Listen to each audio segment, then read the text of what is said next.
Good evening friends, आप सबों का हमारे चैनल एके ट्यूटोरियल्स में स्वागत है। हम लोग जो है सॉइल टॉपिक का स्टडी कर रहे थे ज्योग्राफी सेक्शन में।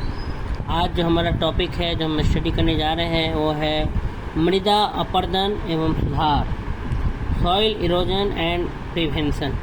मृदा अपरदन और उसमें कैसे सुधार किया जा सकता है। प्रिवेंशन, प्राकृतिक अभिकर्ता जैसे जल, नेचुरल फैक्टर्स जो है अभिकर्ता जैसे जल, वायु, पवन आदि द्वारा मिट्टी के ऊपरी आवरण के क्रमिक कटाव तथा स्थानांतरण को मृदा अपरदन, सॉइल इरोजन कहते हैं। कह रहा है कि मिट्टी का जो ऊपर का जो लेयर होता है, ऊपरी आवरण होता है, उसको अगर जल, वायु या पवन क्या करता है, काट देता है, कटाव कर देता है और उसको कहीं दूसरी जगह क्या कर देता है, स्थानांतरित कर देता है, ट्रांसफ़र कर देता है, दूसरी जगह ले जाता है, तो उसी को क्या बोलते हैं, सॉइल इरोजन बोलते हैं। हिंदी में बोलते हैं मृदा अपरदन। ठीक है कि नेचुरल फैक्टर्स जितने भी हैं जैसे जल, वाटर, एयर, ठीक है, विंड, ये सब के द्वारा अगर मिट्टी का जो ऊपर का लेयर है, जो अपर लेयर है, वो क्या हो जाता है, कट करके अलग हो जाए और जो है कहीं दूसरी जगह चले जाए, स्थानांतरण हो जाए, उसका स्थान परिवर्तन हो जाए, उसी को बोलते हैं मृदा अपरदन, सॉइल इरोजन।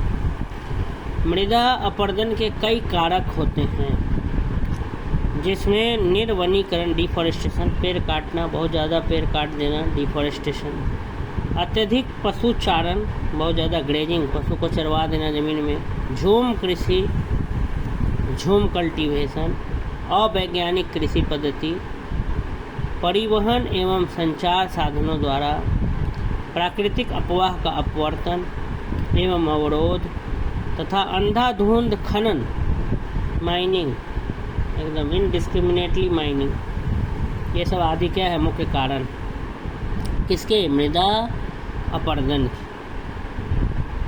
मृदा अपरदन के कई कारक होते हैं, बहुत सारे फैक्टर्स होते हैं जिसमें निर्वनीकरण, ठीक है, डिफॉरेस्टेशन, अत्यधिक पशुचारण, एक्सेसिव जो है ग्रेजिंग, झूम कल्टीवेशन, अवैज्ञानिक कृषि पद्धति, ऐसा खेती का सिस्टम जो अवैज्ञानिक हो, परिवहन, ट्रांसपोर्टेशन के कारण हो, एवं संचार साधनों द्वारा प्राकृतिक अपवाह का अपवर्तन, ठीक है, जो ड्रेनेज सिस्टम है उसमें भी अगर हम बदलाव लाते हैं, अवरोध तथा अंधाधुंध खनन आदि क्या है, प्रमुख है।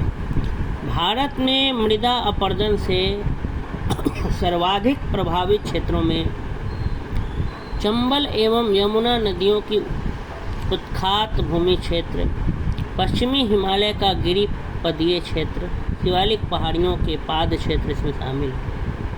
कह रहा है कि भारत में मृदा अपरदन से सर्वाधिक प्रभावित क्षेत्रों में चंबल एवं यमुना नदियों की जो उत्खात भूमि क्षेत्र है, पश्चिमी हिमालय का जो गिरिपदीय क्षेत्र है, foot hills of western Himalaya, जिसको शिवालिक पहाड़ियों का भी पाद क्षेत्र कहा जाता है, छोटा नागपुर पठार, ताप्ती से साबरमती घाटी तक का क्षेत्र जिसको मालवा पठार भी कहते हैं, मालवा प्लेटू, महाराष्ट्र का काली मिट्टी क्षेत्र, फिर हरियाणा, राजस्थान, गुजरात के शुष्क क्षेत्र, सूखे क्षेत्र इत्यादि प्रमुख हैं।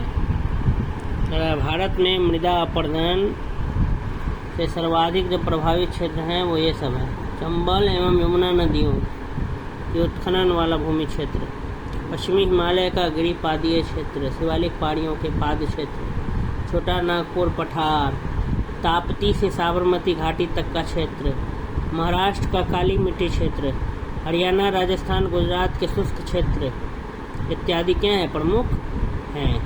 भारत में चंबल घाटी क्षेत्र में खोह खड्डों का निर्माण अवनालिका अपरदन, गली इरोजन के कारण हुआ है। भारत में अगर हम देखें चंबल घाटी क्षेत्र में जो खड्डों का जो निर्माण हो गया है वो अवनालिका अपरदन के कारण हुआ है, गली इरोजन के कारण। अवनालिका अपरदन मूलतः तीव्र ढालों पर होता है। गली इरोजन कहाँ होता है? तो तीव्र ढालों पर होता है, स्लोप पर होता है। वर्षा से गहरी हुई अवनालिकाएं कृषि भूमि को छोटे छोटे टुकड़ों में क्या कर देती है? खंडित कर देती है, तोड़ देती है। वर्षा से गहरी हुई अवनालिकाएं कृषि भूमि को छोटे छोटे टुकड़ों में खंडित कर देती है, जिससे वे कृषि के लिए क्या हो जाते हैं? अनुपयुक्त हो जाते हैं। जिस प्रदेश में अवनालिकाएं अथवा बीहड़ अधिक संख्या में होते हैं उसे उत्खात भूमि स्थलाकृति कहा जाता है। मृदा अपरदन प्रक्रियाओं का क्रमिक अनुक्रम इस प्रकार से, किस तरह से मृदा अपरदन होता है? तो पहले है आसफाल बूंदाघात अपरदन, स्प्लैश इरोजन। वर्षा की बूंदों के मिट्टी पर आघात से मृदा कणों के पृथक्करण को आसफाल या बौछार या बूंदाघात अपरदन के नाम से जाना जाता है। कह रहा है कि वर्षा की बूंद जब मिट्टी पर चोट पहुंचाती है, आघात पहुंचाती है, तो मिट्टी के कण को क्या कर देती है? अलग कर देती है। या जब बारिश की बौछार होती है तो उससे मिट्टी का लेयर अलग हो जाता है, मिट्टी का कण, उसी को कहते हैं स्प्लैश इरोजन। जब मिट्टी का लेयर कट करके बारिश के कारण क्या हो, चले जाए कहीं दूसरी जगह, तो वो स्प्लैश इरोजन में आता है। नेक्स्ट है परत अपरदन, सीट इरोजन। जब मिट्टी जल के साथ बहने लग जाती है, ये कहलाता है सीट इरोजन। फिर है रील इरोजन, जब मिट्टी में छोटी एवं कम गहरी नालियाँ बन जाती है। जब मिट्टी में छोटी एवं कम गहरी नालियाँ बन जाती है तो उसको कहा जाता है रील इरोजन। अवनालिका अपरदन, गली इरोजन, जब रील अपरदन की नालियाँ बड़ी एवं विस्तृत हो जाती है।